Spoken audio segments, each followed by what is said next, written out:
My name is Alina and I am 24 years old. They told me to sleep on the floor, as if that was some normal thing you said to your own family. No mattress, no blanket offered. Just a few throw pillows and an old rug that still smelled faintly of their dog that died 4 years ago. I was 24 at the time, working 2 jobs after finishing college, and had returned home for what I thought would be a short stay, 2 months, max, while I sorted out a lease in a new city and saved a little more. But things unraveled fast. What I thought was going to be a short, warm reunion with my aunt and uncle, since my parents were overseas at the time, turned into something else entirely. They had space. 4 bedrooms, actually. One was converted into a yoga room that no one ever used. Another was a home office for my uncle, though he was retired and spent most of his days watching sports reruns in the den. But somehow, none of these rooms were available for me. Not even the couch, apparently, because it messed with the lumbar support of my uncle's afternoon naps. So they made a space for me on the tiled floor beside the washer-dryer closet in the hallway, where the night light blinked all night and the floor felt like punishment. I said nothing the first week. Pride and shame did a weird dance in me. I didn't want to make waves or seem ungrateful, especially since I had no better place to go. But inside, I started keeping count of the passive jabs, the cold stares, the way my aunt said I was entitled when I asked if I could store a bag of groceries in their already full fridge. Every little moment started etching into something colder. The truth is, I didn't expect comfort, but I didn't expect humiliation either. What made it worse was the pretense. On the outside, to everyone at church or family gatherings, they made it seem like they were rescuing me, like I was some fragile little thing they took in from the cold. My aunt once told someone I'd been lost for a while and they were helping me find my way again. I overheard it from the hallway floor where I was trying to sleep. That was when something clicked in me, not a dramatic fire, not anger, but a low, quiet shift. Something inside me hardened, and I started paying attention, not just to what they were doing, but to what I could do. It wasn't just about surviving their home. I wanted out, yes, but I wanted more than that. I wanted to never need them again. That meant strategy. It meant silence. I got up earlier than them every day, left the house before sunrise to go work the first shift at a coffee shop, then headed straight to my second job at a print center. On weekends, I picked up extra hours cleaning offices. Every dollar that didn't go toward basic food and transit went into savings. I stopped eating lunch out completely. I showered at the gym and kept my clothes in a backpack to avoid using their laundry. I never asked them for anything again. And they seemed to like that better. The less I existed in their home, the more polite they became. It was a strange, detached politeness, like I was a long-term guest who they hoped would leave soon but didn't want to be rude to just yet. They didn't know what I was planning. I didn't fully know it either, not at first. About 4 months into this routine, I started walking through the neighborhood after my late shift.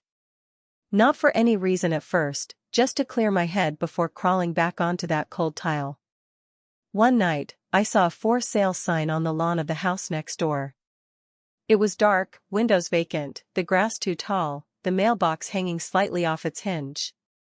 Something about it pulled at me, and I crossed the lawn, peered through the dusty windows. It wasn't much. An old place, maybe built in the 70s, with faded wallpaper and shag carpet in some rooms. But it was bigger than I expected. A full kitchen, 3 bedrooms, and a backyard with a broken fence and wild weeds. A vision took root, so fast and clear it startled me. I saw it fixed up, clean and bright. I saw myself sitting by the back door with a coffee. I saw peace. I saw ownership. And then I saw them, my aunt and uncle, glancing through their kitchen window and seeing me, not just walking by anymore, but living next door. It wasn't revenge I wanted. It was dignity. The house had been on the market for a while. I looked up the listing online when I got back to my corner of the hallway. The price was low, surprisingly low for the area. The owner was in another state and eager to sell. That night, I didn't sleep. I made a plan. It would take everything, my savings, a loan, and some creative maneuvering, but it wasn't impossible. I wasn't scared, not exactly, but I was wired with something sharper, purpose. I didn't tell a soul. Not my coworkers, not my cousins, no one. Over the next month, I started the paperwork, got pre-approval, made the down payment with a combination of scraped-together funds and a tiny inheritance my father had left in a private account for emergencies. It wasn't smart, by most metrics. But it was necessary. And when the closing papers were signed and the key placed in my hand, I didn't cry. I walked to the house in the middle of the night, slipped in through the back door, and sat on the dusty kitchen floor.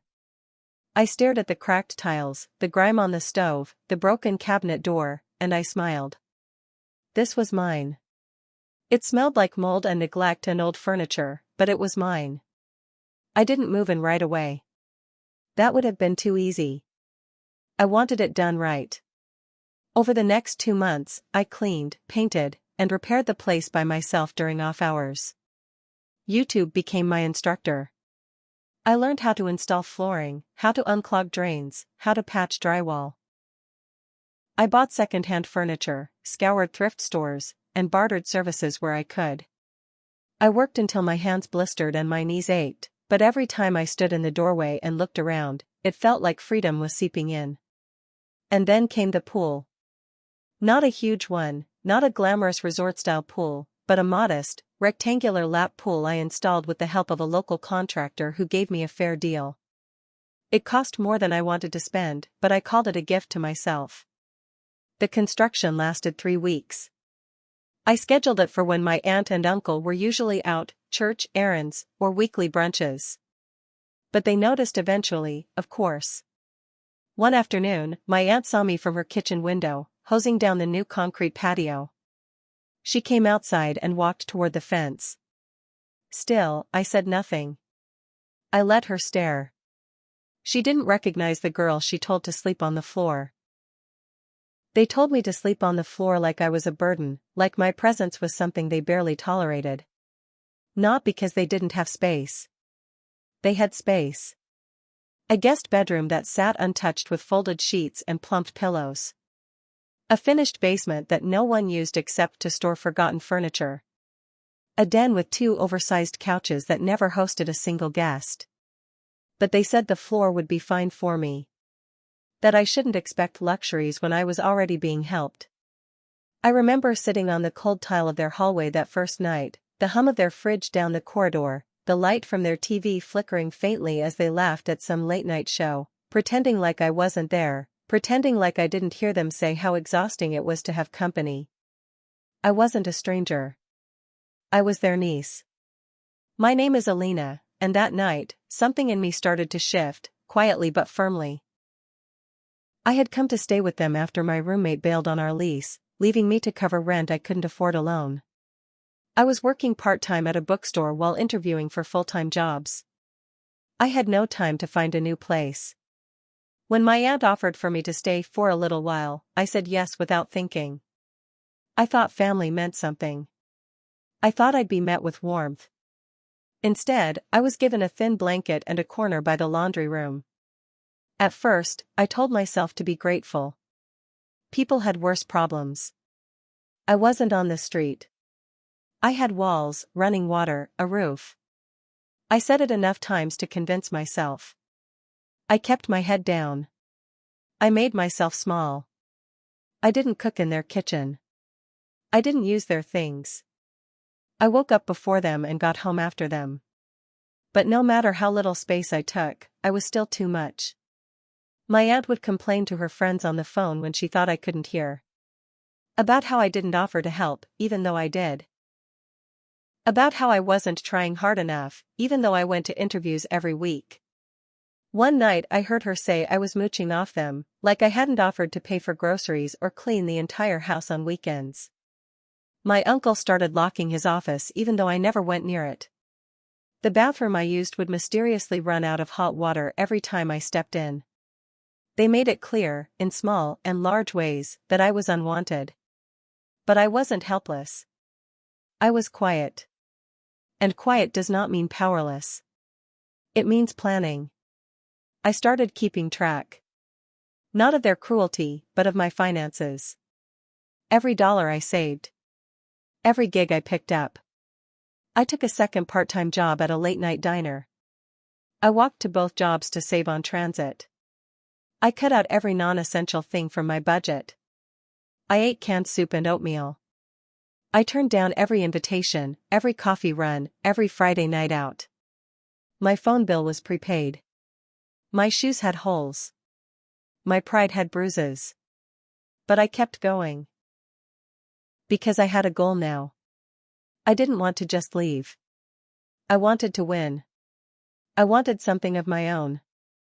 A place where no one could tell me I didn't belong. And then I saw the sign. It was on a Tuesday, just after sunset. I was walking home past the house next door to my aunt's when I saw the crooked little for sale post in the yard. The house looked abandoned. The porch light was out. The windows dusty. The yard overgrown. Most people would pass it without a second thought. But I stopped. I looked. Something in me stirred. The idea hit like a whisper, but it stayed. What if I bought this house? Not someday. Not years from now. What if I bought it now? Right under their nose. Quietly. Without telling a soul. I didn't know if I could afford it, or how it would even work, but the thought grabbed hold of me and wouldn't let go. I went home that night, lay down on the floor, and stared at the ceiling. The idea pulsed in my chest like a secret. The next morning, I called the listing agent on my break. The house was a foreclosure. The bank wanted it gone. The price was well below market. Too many repairs, too long on the market. But to me, it was perfect. I ran numbers. I begged the credit union to work with me. I offered every scrap of savings I had. I found a local housing grant I qualified for, barely. The process took weeks, and I didn't breathe the whole time. I still worked both jobs. Still came home every night to that cold floor, knowing what I was hiding in plain sight. When the loan was approved, I cried in the bookstore's storage room. I didn't tell my aunt and uncle. I told no one. The day I signed the papers, I wore a borrowed blazer and sat in a room of strangers, heart pounding. When they handed me the keys, I smiled. Not wide. Not loud. Just enough. Quietly. Like everything else I'd done. The house was a mess. Peeling paint, broken windows, rusted pipes. But it was mine. Every flaw was a promise. I spent every free minute inside, cleaning, fixing, learning. YouTube taught me plumbing. Forums taught me electrical. I patched walls and replaced fixtures. The first night I slept there, I didn't have a bed. Just a pillow and a sleeping bag on a clean patch of carpet. And yet I slept better than I had in months. Because I wasn't anyone's burden. I was free. And I wasn't done. The pool idea came after I overheard my uncle bragging to a neighbor about his perfect backyard. He called it a private oasis, even though it was just a patch of dying grass and a rusty grill. That night, I drew a rough sketch in a notebook. Nothing big. Just a rectangular pool, clean and simple, with a few lounge chairs and maybe a string of lights overhead. I worked extra shifts for weeks. I sold things I didn't need. I bartered with a pool contractor for a discount in exchange for managing his website and marketing materials. It took time. It took grit. But eventually, the digging started. The noise caught their attention. My aunt came outside, peered over the fence. I could feel her confusion even from where I stood. She didn't know. She couldn't know. Not yet. By the time the pool was finished, the house was unrecognizable. The siding was repainted. The porch had fresh boards. The yard was trimmed and fenced. I bought outdoor furniture piece by piece from garage sales and curb alerts. Everything matched, eventually. I planted lavender along the walkway. I strung lights in the backyard. It smelled like jasmine and chlorine and something new. Like a new chapter. I'd timed it all for summer. I started having friends over.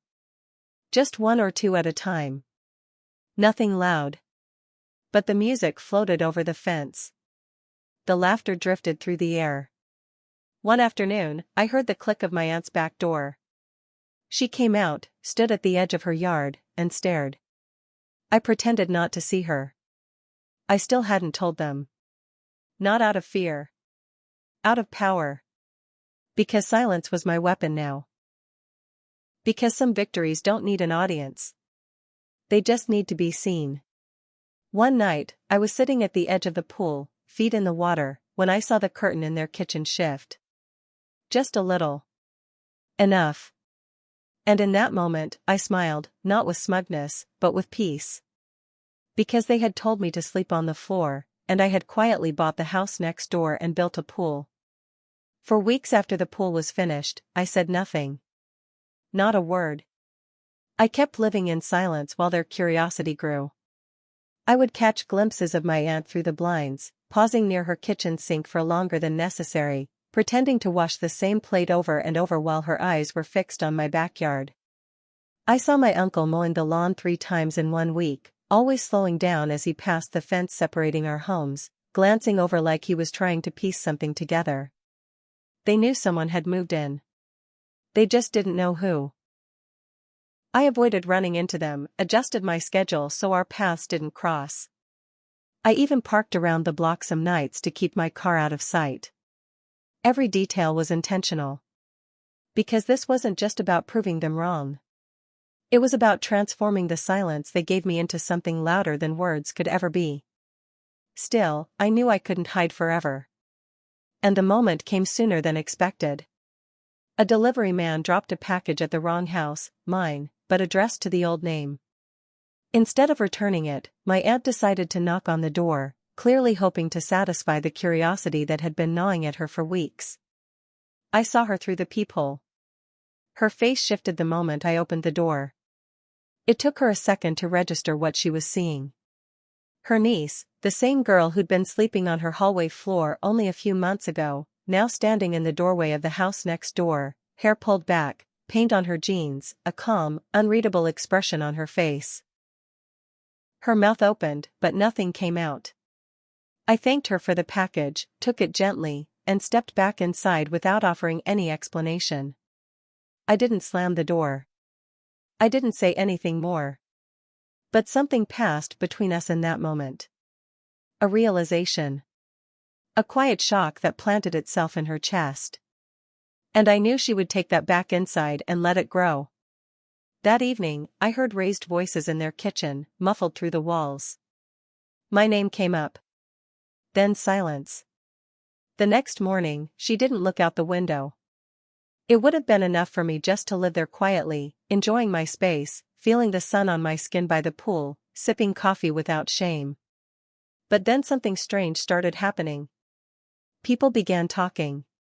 Neighbors who hadn't noticed me before now waved when I walked by. The family across the street complimented the house's transformation. One woman even asked if I was an interior designer. I smiled and said no. Just someone who wanted a fresh start. And still, the silence from my aunt's house deepened.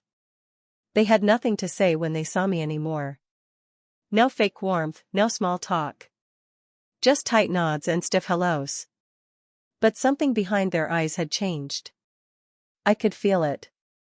Then came the day the fence was damaged. It was subtle at first.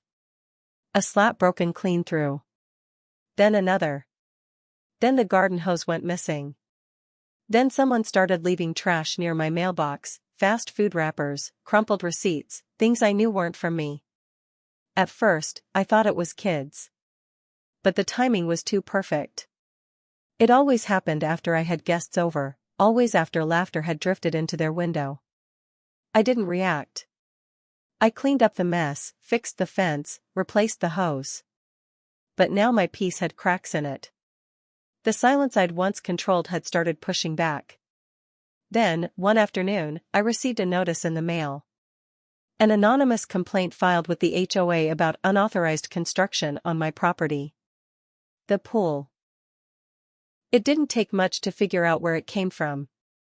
I had done everything by the book. Permits filed, inspections passed, fees paid. But they were grasping at anything now. I responded with paperwork and waited. The complaint was dismissed within a week, but the message was clear: they wanted me to feel uneasy. What they didn't know was that they were only sharpening me. I used that edge. I started expanding. I turned the garage into a workspace. I built raised garden beds in the back. I even began tutoring kids from the neighborhood in the evenings. The house was more than shelter now. It was my anchor. My proof. And yet, the tension across the fence line kept growing. One night, I came home to find a flyer on my doorstep. A real estate ad featuring a picture of my face taken from some social profile, offering to buy my house fast if struggling with payments. There was no return address, no company logo. Just a phone number and a note that said, "You'll burn out eventually." My hand shook, but I didn't cry. I took the flyer inside, laid it on the kitchen table, and stared at it. It was the first time I allowed myself to acknowledge the fear. That this was more than bitterness. It was a quiet war now. And they were willing to make it ugly. Still, I wouldn't leave. I wouldn't run. I didn't come this far to give up when it got hard. I'd lived on the floor. I'd eaten cold meals in silence. I'd been humiliated in their house. This house was my stand. The next day, I installed cameras. Visible ones. One facing the fence. One by the front step. Another by the pool. I bought motion lights. Reinforced the locks. My guests noticed, but I didn't explain. And slowly, the quiet tension boiled into something more obvious. I started hearing things. Hushed conversations near my property line. Once, I caught my uncle standing near my hydrangeas, staring. When he saw me watching, he just turned and walked away. Another time, I heard someone trying to open my gate in the middle of the night. I didn't go out. I just watched from the window, heart steady, phone ready. The cameras caught everything. But I didn't report it. Not yet. I was waiting. That weekend, I hosted a small poolside brunch for my birthday. Just 5 friends. No loud music. Just laughter, light conversation, and the sound of water.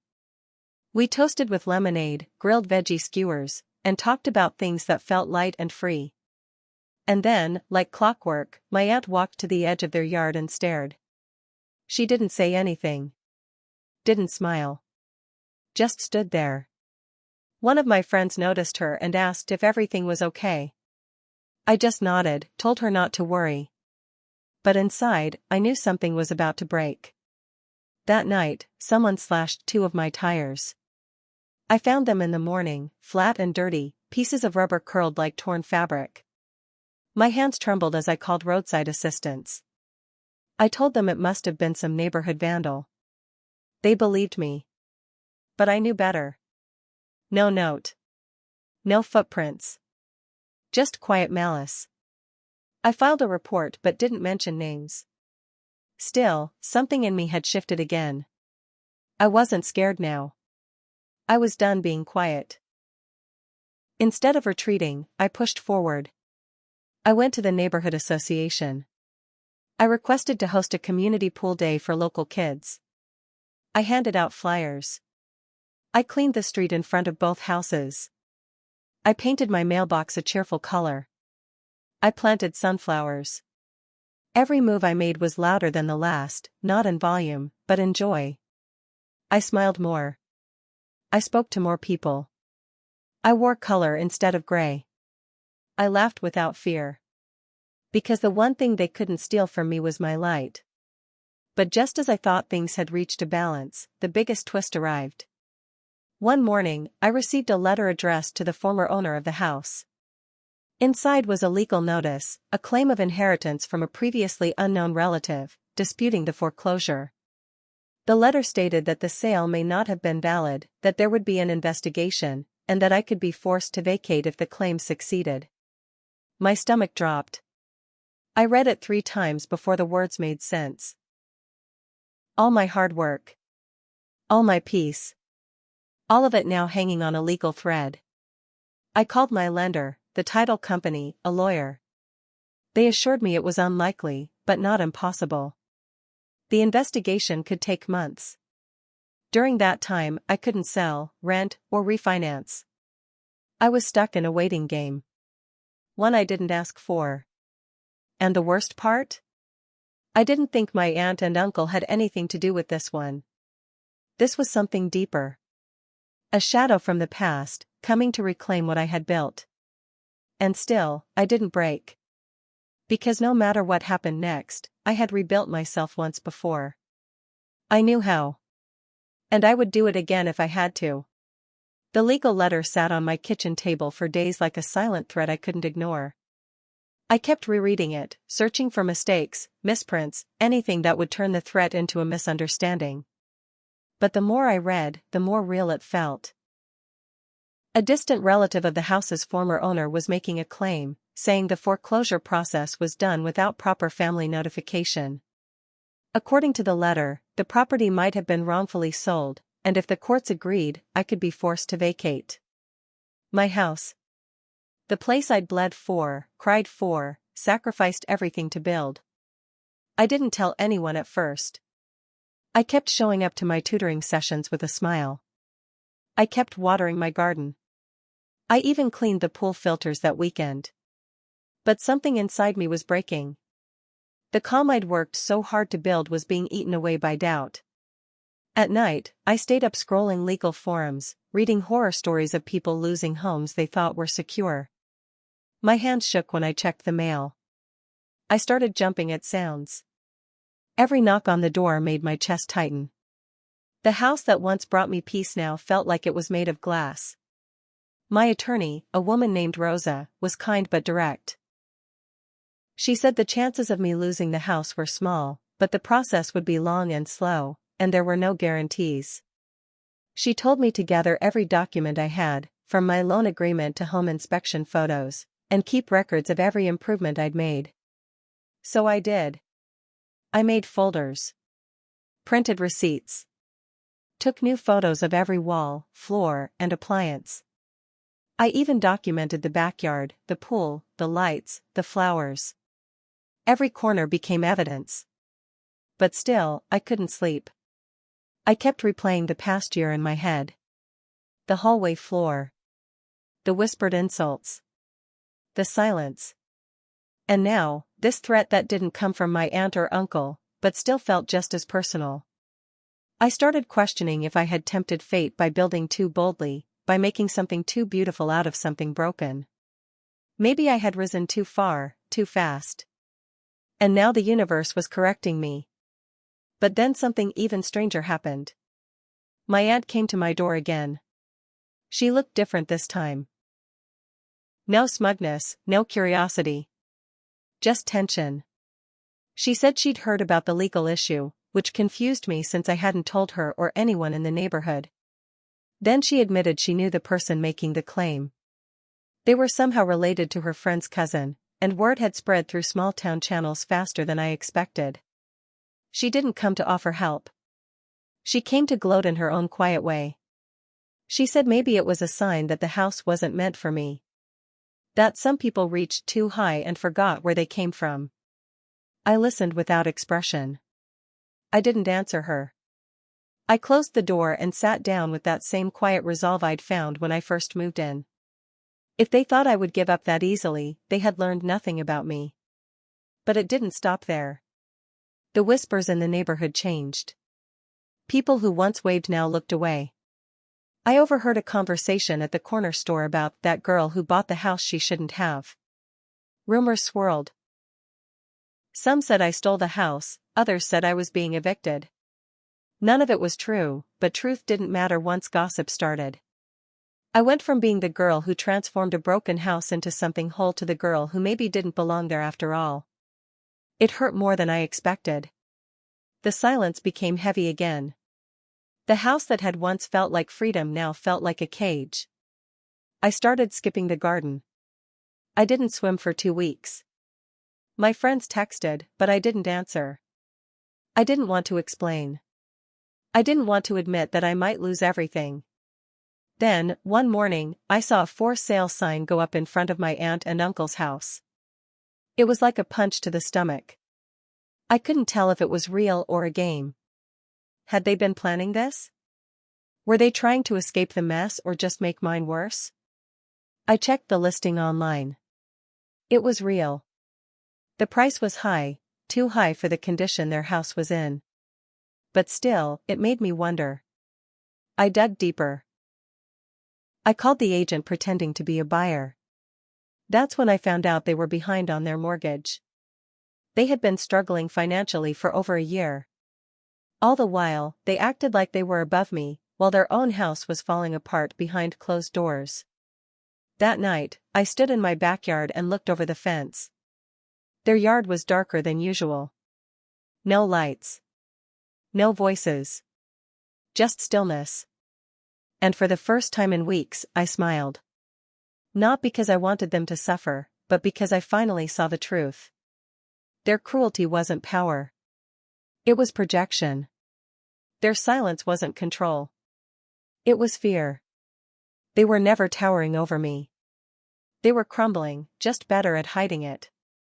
And now, they couldn't anymore. But the legal case was still ongoing, and I needed to do something bold. So I started documenting my story. Not for sympathy, but for leverage. I posted pictures of my home renovation, my garden, the tutoring program I ran. I shared before and after shots of the house. I told my story in pieces, never naming names, never playing victim, just showing what hard work looked like. The response shocked me. Strangers started following. Messages poured in. People called it inspiring. A few local blogs picked it up. Then a journalist emailed me, asking to do a profile. I hesitated. Then agreed. I needed eyes. I needed pressure. And I needed to remind myself that this house, this story, mattered. The article went viral in the local paper.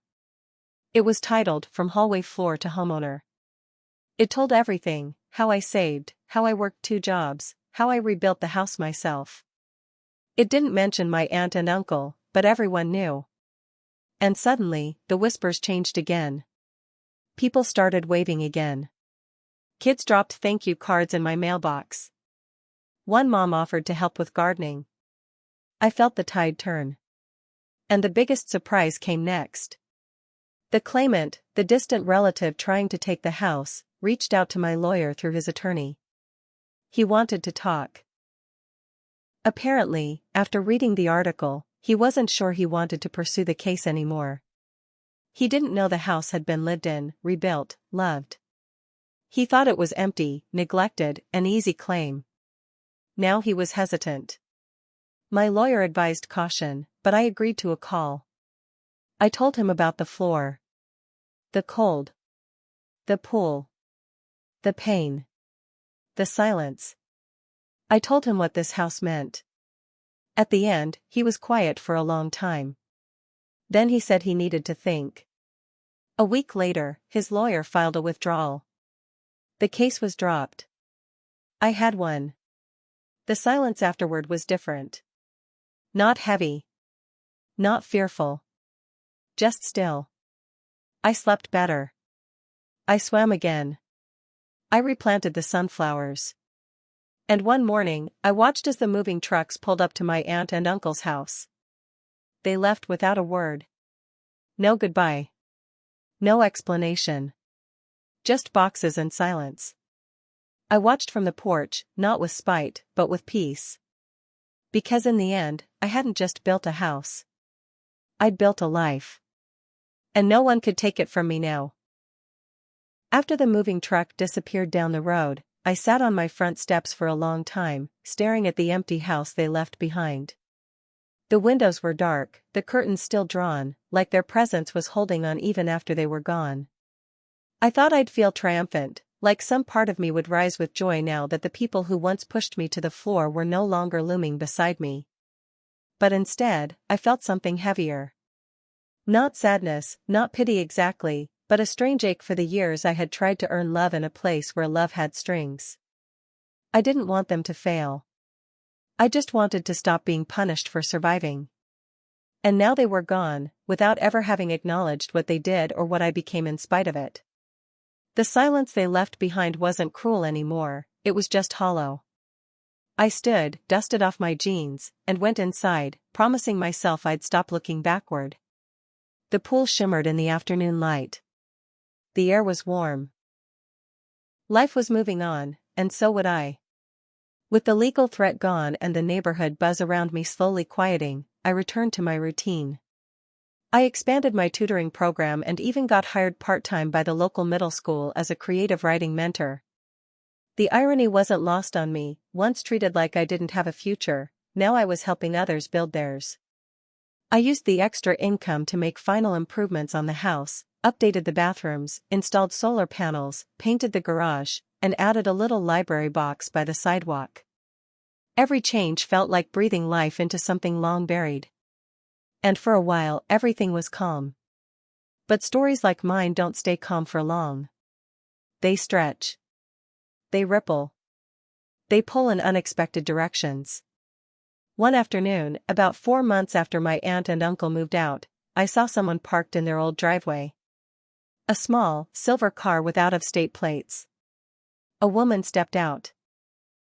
Tall, sharp posture, and eyes that scanned the house with a look I couldn't place. She glanced over at me, then walked straight toward my gate like she'd been here before. She introduced herself quickly. Her name was Clara, and she was the sister of the previous owner of my house, the one who'd lost it in the foreclosure. I braced myself, expecting some new accusation, maybe another claim rising from the past. But instead, she told me she just wanted to see it. She had been estranged from her brother for years and didn't even know the house had sold until someone sent her the article that featured my story. She said reading it broke something open in her, memories, regrets, the weight of silence. She asked if she could come inside just for a moment, just to see what the place had become. I hesitated, but something in her voice was different. It wasn't entitled. It was careful. I let her in. She walked slowly, fingers brushing the edges of the walls, the doorframes, the corners. Her eyes glistened when she saw the pool. I stood nearby, unsure what to say. Then she turned and told me something I wasn't prepared for. Her brother, the man who had once owned this house, had always wanted to build a pool but never had the money or time. He died last year, just a few months after the foreclosure. No one had told her. She found out through a friend. There was no funeral. No goodbye. She said seeing the house now, so full of life, gave her a strange comfort. That maybe in some distant way, what he couldn't finish, someone else had. She left a small stone on the edge of the garden before she walked away. I didn't ask why. I just watched her drive off, my mind swirling with the weight of how stories tangle across time. How grief and hope sometimes overlap. Not long after that, a notice was pinned to my door. The old house next door, the one my aunt and uncle had abandoned, was going up for auction. The bank had taken it back. Years of missed payments and mismanaged finances had finally caught up. I stood in front of the sign for a long time, heart racing. I didn't want the house. Not because I couldn't buy it, I could, easily now, but because of everything it represented. That hallway. That cold floor. That place where I was invisible. But something tugged at me. What if I turned it into something else? Not for revenge. For healing. So I went to the auction, sat quietly in the back, and raised my hand only once. No one bid against me. The house was mine for far less than I expected. And just like that, I owned both homes. The one I rebuilt and the one that nearly broke me. Renovating the second house was harder. Not physically, it was in better shape than mine had been, but emotionally. Every room echoed with old wounds. I remembered how my aunt's perfume clung to the curtains, how my uncle's voice always filled the living room like a warning. But I stripped it all away. New paint. New lights. New floors. I opened the walls to let the sunlight in. I donated all the old furniture. And slowly, it began to change. I didn't move into it. I didn't rent it. I turned it into something else entirely. A resource home for young women in transition, those leaving foster care, abusive homes, or unstable living situations. I partnered with a local nonprofit and named the program Step Light, after a phrase my therapist once used: step lightly, but never backwards. Within a few months, the first resident arrived. Then the second. Then a third. They slept in real beds, made their own meals, and sat by the pool with books in hand. No one told them to sleep on the floor. The neighborhood changed around me. People waved again. They smiled. Some apologized in their own quiet ways. One woman baked me bread every Saturday. A retired teacher asked to help with tutoring. The little library outside my house filled up so fast I had to add another shelf. And through it all, I kept growing. I started writing my own book, a memoir of sorts, about silence and dignity, about building a life when no one thinks you deserve one. A publisher reached out after reading my article and offered me a deal. I signed it the next month. Suddenly, everything I had survived was not just mine to carry, it was mine to share. But just when I thought the story had settled, a final twist arrived. A letter. Handwritten. No return address. Inside, a short message: "We saw what you did with the house. Maybe you weren't so cold after all." It was signed with a single initial, A. My aunt. No apology. No asking to reconnect. Just a sentence. But I sat with that sentence for a long time. Maybe it meant nothing. Maybe it meant everything. I didn't respond. I didn't need to. Because I wasn't waiting for their approval anymore. I wasn't seeking their version of love. I had made something new. I had taken the floor they gave me and built a foundation.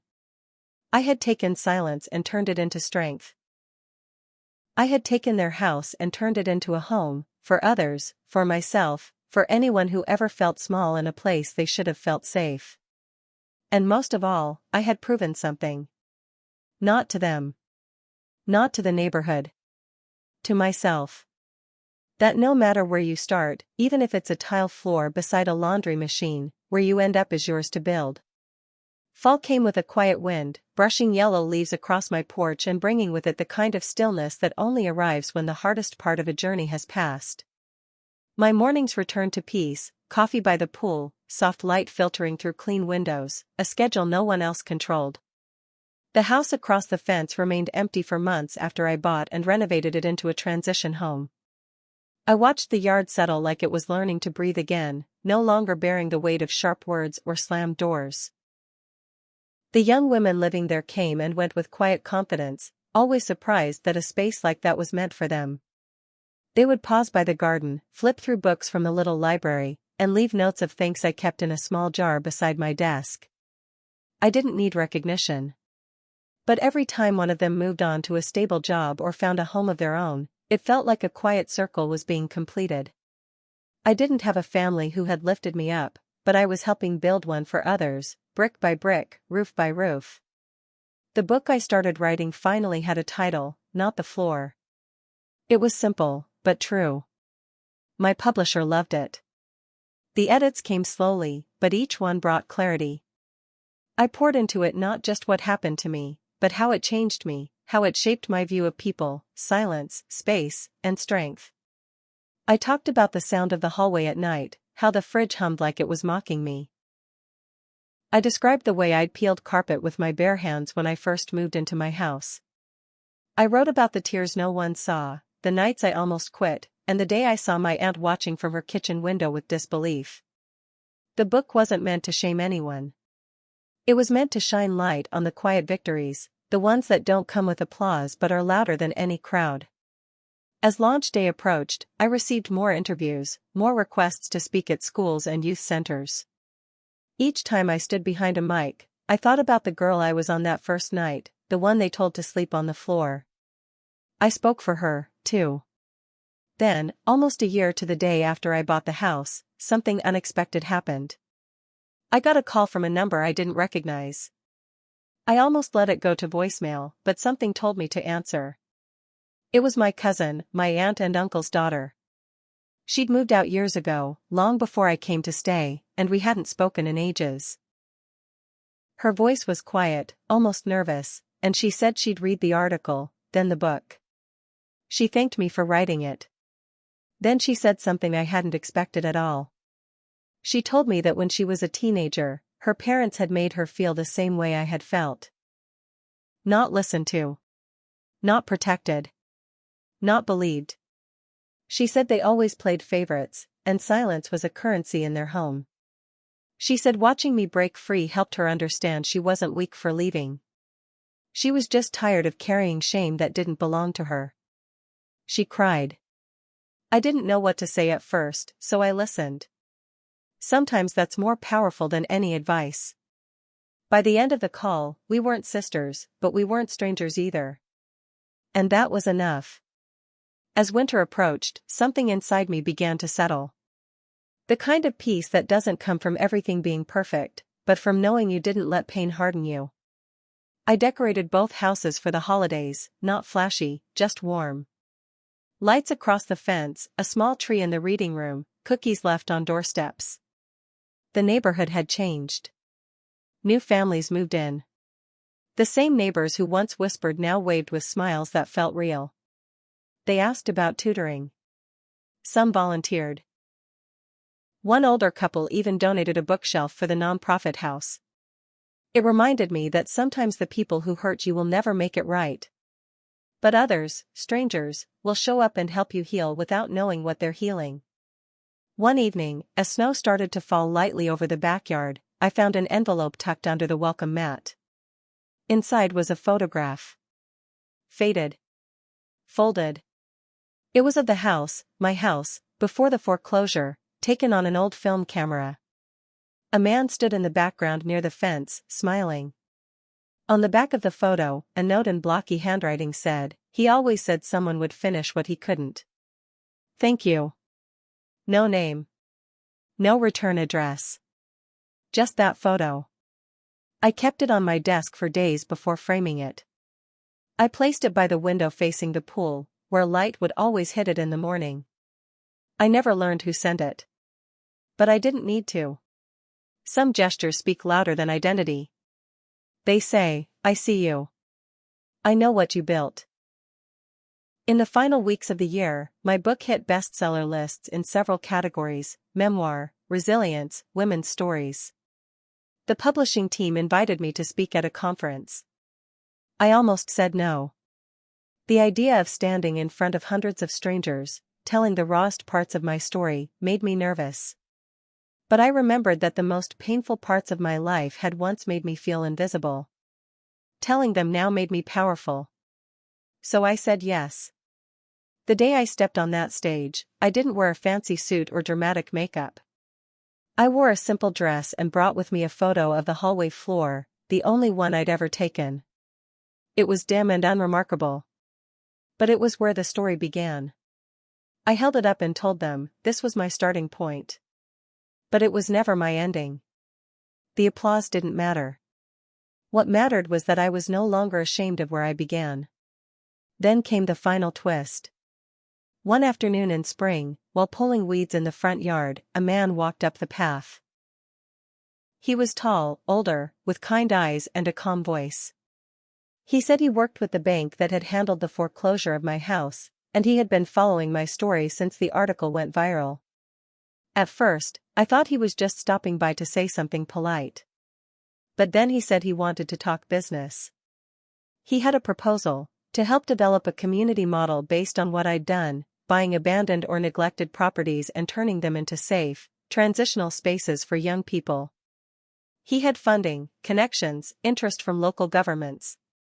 He just needed someone with a vision. And he thought I was that person. I laughed at first, unsure if it was real. But he meant it. A real program. With support. With scale. With change. And just like that, the girl they told to sleep on the floor became the one helping design spaces for others to rise. I took the meeting. Then another. Then more. And before long, we had a plan, a name, and a timeline. The project would be called Threshold. A nod to the moment someone crosses from one life into another. I wouldn't just be a homeowner. I'd be a founder. A builder. A change maker. As I stood one last time that season on my back porch, the pool calm and still before summer guests arrived again, I breathed deeply. The world was not perfect. There were still hard days, setbacks, challenges. But I wasn't afraid of them anymore. I had faced silence and turned it into a voice. I had faced rejection and turned it into welcome. I had faced a floor and turned it into a foundation. They told me to sleep on the floor. So I built a house, a pool, a life. And then, I opened the door for others.